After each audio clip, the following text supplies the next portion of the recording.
Good morning, students. Welcome to online class.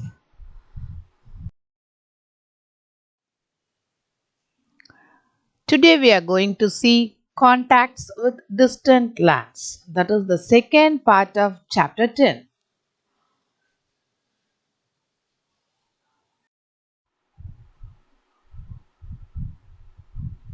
So already we discussed the learning objectives of this lesson, and here we see one by one with explanation.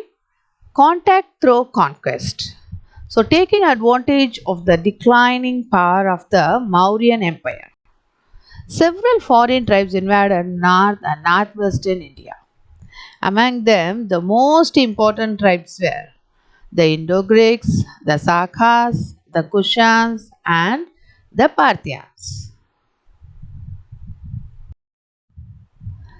Let me see about the Kushans. The Kushans entered India from Afghanistan and they defeated the Sakas and Parthians and settled down in Kashmir. And here Kanishka was the greatest king of the Kushans.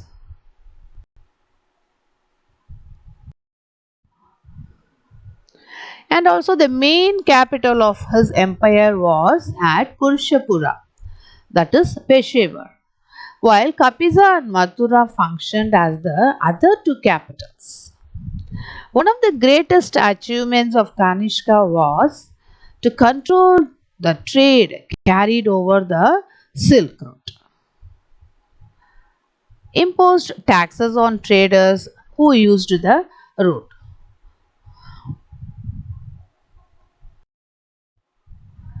And let me see about the Parthians. The Parthians came from Iran and ruled over a small part of North India around the 1st century Common Era.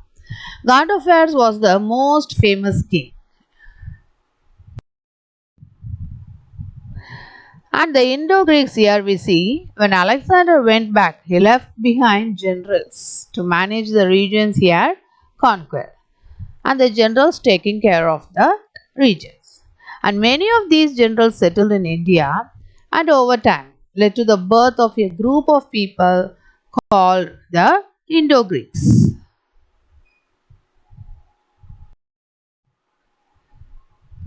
And Menander was one of the most popular Indo-Greeks.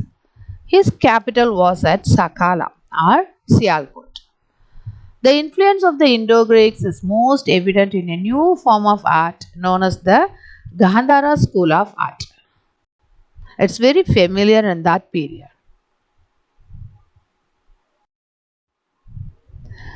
And about the Sakas, as we discussed here, the Sakas as Scythians were nomadic tribes from Central Asia who defeated the Indo-Greeks and settled down around Mathura and Takshila. The kingdom was divided into provinces and each one ruled by a governor called a satrap. So the governor named as satrap. The most famous Saka ruler was Rudradaman.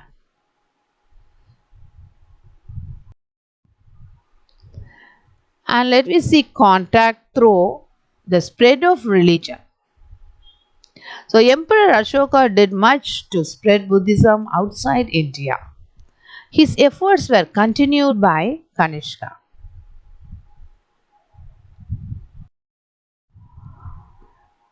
As he built magnificent stupas, monasteries, and Buddhist temples throughout his empire. This helped the spread of Gandhara art to many parts in Asia.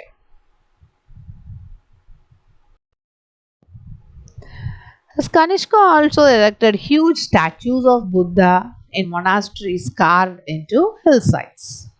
Many pilgrims came into India to view these monuments. Buddhist councils were held from time to time in order to compile the teachings of the Buddha.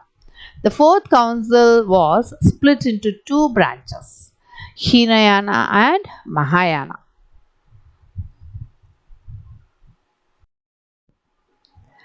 Actually, here the members of Hinayana choose to follow a path of meditation and renunciation, while members of the Mahayana sect worship the Buddha in the form of idols and images. These main difference among Hinayana and Mahayana members. They also worship bodhisattvas.